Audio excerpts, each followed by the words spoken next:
Welcome to the Hennasooq channel. My name is Khadija. I'm a leading expert in henna, natural hair color, Ayurvedic hair care, and henna and jaguar body art. And welcome back to this series, Ask Henna Sooq, where I answer all the questions that you have. And remember, if you ever have a question that you need an answer to right away, just head to our website at hennasooq.com.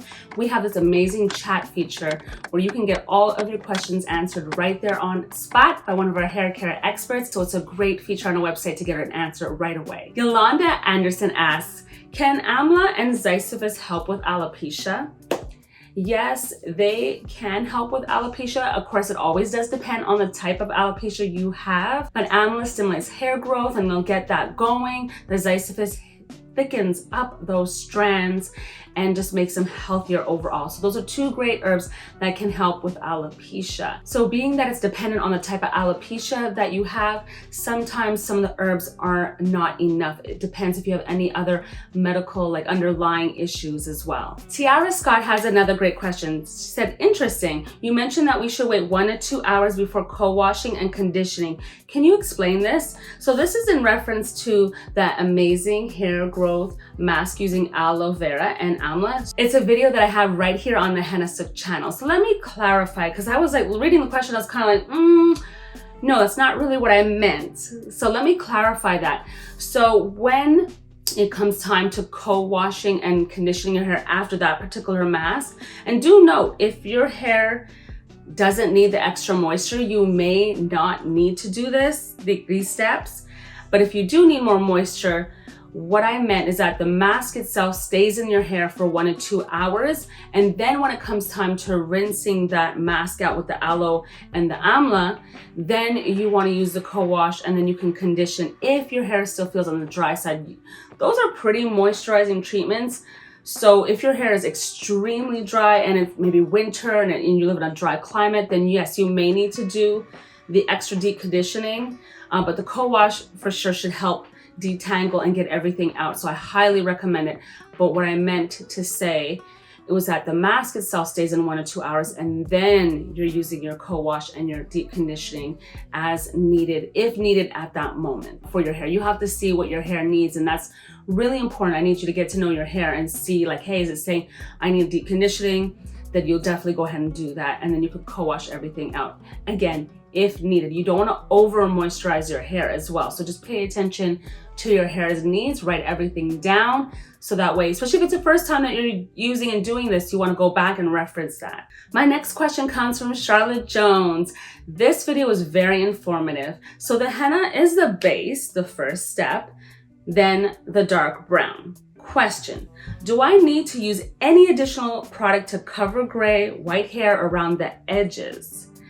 Is it true that white vinegar can help with coloring gray and white hair? When do I need the vinegar? Do I need to add it to the henna or the dark brown henna? Whew, yeah, this one is a very good question. It's deep because I gotta break it down. There are a few things. Okay, first, henna does not come in colors. Henna is a plant. Plants only produce one color result. Henna is always naturally in the red ranges. That's its job. Henna is a red dyeing plant. You're getting these red ranges. They're slightly different if it's from a different country, like apples, right? Apples can be slightly, more sweet, more soft, more crunchy. It depends on the variety. So henna doesn't really have major varieties. It's about the conditions and what it grows in.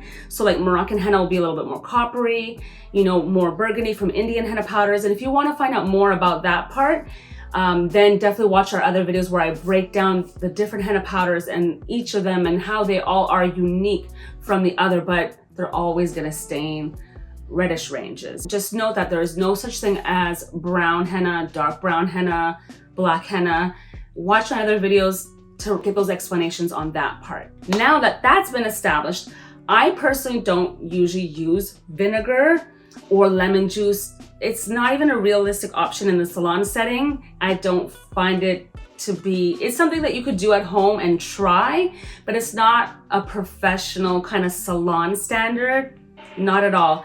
I love using warm to hot distilled water, not boiling, warm temperature that I can still like touch, you know. And I like to mix that with the henna because not only does it make it smooth and creamy and dissolve really easily, it just triggers the dye release. You can try it. I have not tried vinegar. Apple cider vinegar, maybe that would be, you know, so some clients have tried that.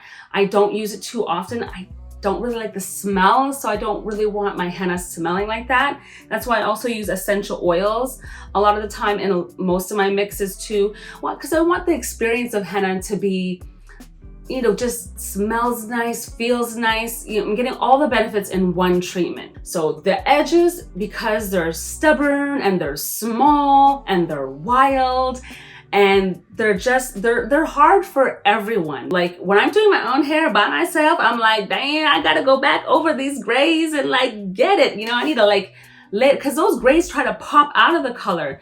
So it's more about the technique. It really is. Like I have had clients when I've done their hair for them, they're like, my coverage was so much better. It's the technique. So I know I took a lot of time on this particular question because I really want to clarify those things. This is a great question, you know, but it's really the technique. You want to layer. When you're done doing all your hair, you need to go back on those edges and those little areas that the hair is short. And they're probably honestly applying less henna.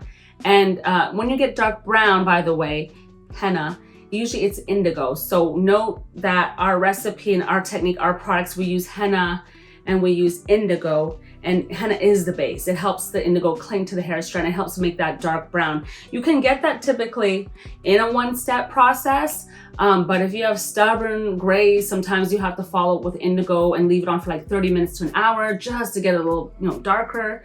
So just note that. Remember, you're working with, you know, plant-based dyes, like literally plant leaves, you know, so there's no chemicals, it's pure, it's natural. Like we have some organically certified ones. So you're going to have to really, it's technique. And then get it under, don't get that on your actual hair because that thick barrier can also cause like, you know, coloring issues on the edges. So really get those edges, like really saturate, go back at the end and go back over them. I start there, move, you know, towards the back, and I get everywhere in between, and then I go back and I put more, you know, I really get it really good. And make sure when you're wrapping everything up that you're not squeezing this area where you're pushing the paste off. So it's really, technique is going to get you good color coverage. So I know it was long. I hope this answers that question.